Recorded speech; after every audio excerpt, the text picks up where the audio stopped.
Hello students. स्वागत है आप लोगों का मेरे प्यारे YouTube channel H plus Hindi में।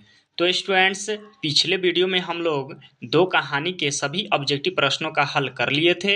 आइए स्टूडेंट्स, फिर से दो कहानी के चैप्टरों पर जितने भी आधारित ऑब्जेक्टिव प्रश्न बन सकते हैं सभी प्रश्नों का हल हम लोग फटाफट से तेज़ी से कर लेते हैं, ताकि आपके बोर्ड परीक्षा में कोई भी प्रश्न न छूट पाए।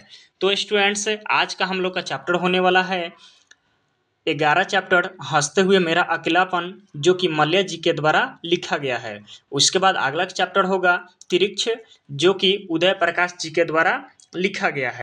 इन दोनों चैप्टरों पर जितने भी आधारित ऑब्जेक्टिव प्रश्न बन सकते हैं, आइए स्टूडेंट्स फटाफट से हम लोग तेजी से उन सभी प्रश्नों का हल कर लेते हैं। तो स्टूडेंट्स, आज का हम लोग का पहला चैप्टर है हंसते हुए मेरा अकेलापन, जो कि मल्य जी के द्वारा लिखा गया है और यह एक डायरी है। तो स्टूडेंट्स, इस चैप्टर पर आधारित पहला ही प्रश्न है हम लोग का कि मल्य जी का जन्म कब हुआ था। तो मल्य जी का जन्म 1935 ईस्वी में हुआ था। तो इस प्रकार से ऑप्शन बी आपको दिखाई दे रहा होगा 1935। तो ऑप्शन बी यहाँ हमारा सही हो जाएगा। उसके बाद आगे बढ़ते हैं स्टूडेंट्स। अगला क्वेश्चन है हम लोग का कि मल्य जी का मूल नाम क्या था। तो मल्य जी का मूल नाम भरत जी श्रीवास्तव था। तो ऑप्शन सी आपको दिखाई दे रहा होगा भरत जी श्रीवास्तव। तो इस प्रकार से ऑप्शन सी हमारा यहाँ सही हो जाएगा। उसके बाद अगला प्रश्न है कि जख्म पर धूल शीर्षक कविता किसकी रचना है। तो जख्म पर धूल यह एक पुस्तक है और यह पुस्तक मल्य जी के द्वारा लिखा गया है। तो ऑप्शन बी इस प्रकार से हमारा यहाँ सही हो जाएगा। उसके बाद अगला प्रश्न है हंसते हुए मेरा अकेलापन किस विद्या की रचना है। तो यह जो है एक डायरी साहित्य है। तो इस प्रकार से ऑप्शन ए यहाँ हमारा सही हो जाएगा। उसके बाद अगला क्वेश्चन है बहुत ही इंपॉर्टेंट क्वेश्चन स्टूडेंट्स, कि आदमी यथार्थ को जीता ही नहीं यथार्थ को रचता भी है। तो देखिए यहाँ पर थोड़ा सा टाइपिंग मिस्टेक है, यहाँ रचता होगा। तो आदमी यथार्थ को जीता ही नहीं यथार्थ को रचता भी है।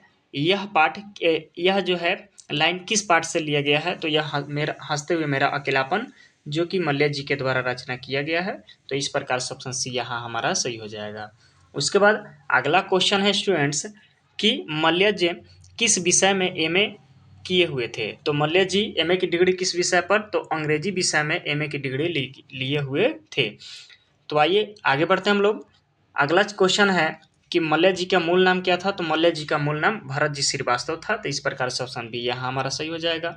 उसके बाद अगला क्वेश्चन है कि मल्य जी का जन्म कहाँ हुआ था। तो मल्य जी का जन्म महुई आजमगढ़ में हुआ था। तो इस प्रकार से ऑप्शन ए यहाँ पर आपको दिख रहा है। तो ऑप्शन ए यहाँ हमारा सही हो जाएगा। उसके बाद अगला क्वेश्चन है कि मल्य के पिता का क्या नाम था। तो मल्य जी के पिता जी का नाम था त्रिलोकीनाथ वर्मा। तो ऑप्शन बी आपको यहाँ दिख रहा है त्रिलोकीनाथ वर्मा। तो इस प्रकार से ऑप्शन बी यहाँ हमारा सही हो जाएगा। उसके बाद इस चैप्टर का सबसे आखिरी क्वेश्चन हम लोगों के लिए कि मल्य जी की माता का नाम क्या था। तो मल्य जी के माता का नाम क्या था। तो मल्य जी के माता का नाम था प्रभावती। तो इस प्रकार से ऑप्शन ए यहाँ हमारा सही हो जाएगा। तो स्टूडेंट्स, इस प्रकार से हंसते हुए मेरा अकेलापन मल्य जी के द्वारा लिखे गए चैप्टर पर जितने भी आधारित प्रश्न बन सकते थे सभी प्रश्नों का हल हम लोग कर लिए। इससे बाहर आपसे बोर्ड परीक्षा में प्रश्न नहीं पूछे जाएंगे, इसको एक बार आप बारीकी से ध्यान रखेंगे। तो स्टूडेंट्स, आगे बढ़ते हैं हम लोग। अगला चैप्टर बहुत ही इंपॉर्टेंट कहानी का चैप्टर है तिरिक्ष, जो कि उदय प्रकाश जी के द्वारा लिखा गया है। तो आइए स्टूडेंट्स, इस तिरिक्ष चैप्टर पर जितने भी आधारित प्रश्न बन सकते हैं सभी प्रश्नों का हल फटाफट से हम लोग कर लेते हैं। तो स्टूडेंट, सबसे पहला ही क्वेश्चन है हम लोग का कि उदय प्रकाश जी का जन्म कब हुआ था। तो उदय प्रकाश जी का जन्म 1 जनवरी 1952 को हुआ था। तो इस प्रकार से ऑप्शन सी यहाँ हमारा सही हो जाएगा। तो स्टूडेंट्स, उदय प्रकाश जी का जन्म याद रखना है कब हुआ था, 1 जनवरी 1952। तो आइए स्टूडेंट्स आगे बढ़ते हम लोग।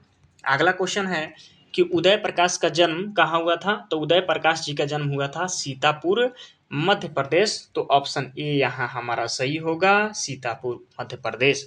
उसके बाद अगला क्वेश्चन है उदय प्रकाश के पिता का क्या नाम था। तो उदय प्रकाश जी के पिताजी का नाम था प्रेम कुमार सिंह। तो ऑप्शन बी यहाँ हमारा सही होगा, प्रेम कुमार सिंह। उसके बाद आगे बढ़ते हैं।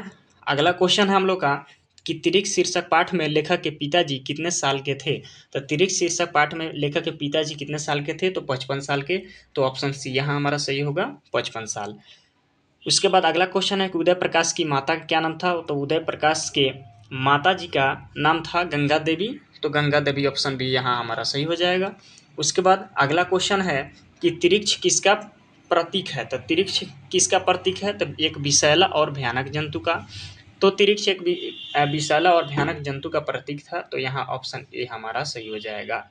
उसके बाद अगला क्वेश्चन हम लोग का कि तिरिक्ष कहानी कैसी है? तो तिरिक्ष कहानी कैसी है? तो देखिए यहाँ ऑप्शन दिख रहा है आपको, मनोवैज्ञानिक, जादुई अर्थात, आदर्शवादी, सामाजिक, चलचित्र।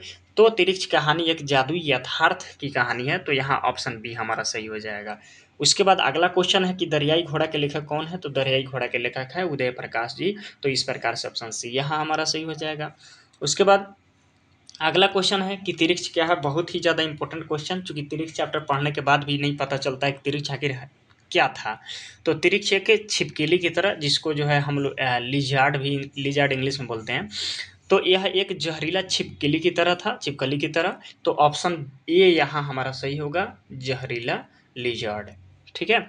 उसके बाद अगला क्वेश्चन है हम लोग का कि अरेबा परेबा उदय प्रकाश की कैसी रचना है? तो अरेबा परेबा उदय प्रकाश जी की कैसी रचना है? तो यह एक कहानी का पुस्तक है, जिस पुस्तक का नाम है अरेबा परेबा। यह बहुत ही ज़्यादा इंपॉर्टेंट है स्टूडेंट्स, इसको बारीकी से आपको ध्यान रखना है, बहुत ज़्यादा इंपॉर्टेंट है हम लोगों के लिए। तो यह अरेबा परेबा के क्या है? कहानी संग्रह है, तो इस प्रकार सबसे सी यहाँ हमारा सही हुआ। उसके बाद आगे बढ़ते हैं हम लोग। अगला क्वेश्चन है कि उदय प्रकाश से किस पत्रिका के सहायक संपादक थे? तो यह संडेमल पत्रिका के सहायक संपादक थे, तो यहाँ ऑप्शन बी हमारा सही हो जाएगा। उसके बाद अगला क्वेश्चन है कि तिरिक्ष कहानी में लेखक की पिता की मृत्यु कब हुई? कहानी में लेखक की पिता की मृत्यु कब हुई थी?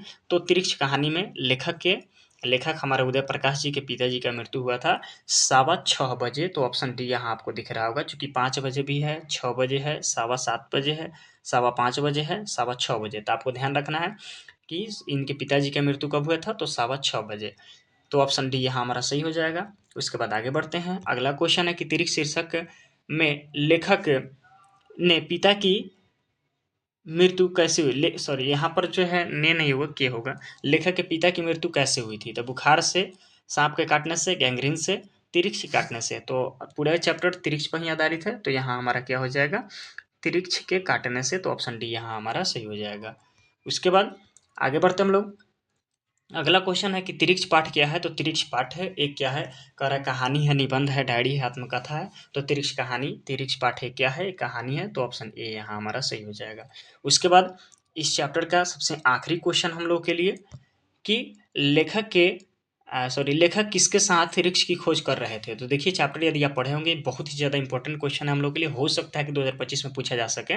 तो लेखक जब तिरिक्ष की खोज करने के लिए जब तालाब के पास जाते हैं, तो उनके साथ कौन जाते हैं, यानी कि किसको अपने साथ लेकर के जाते हैं? तो आप सही से यदि पढ़े होंगे तो वहाँ आपको मिला होगा थानू। तो थानू जो है, थानू को अपने साथ लेकर के गए थे, थानू ही उनके साथ गया था। तो इस प्रकार से ऑप्शन बी यहाँ हमारा सही हो जाएगा। ठीक है।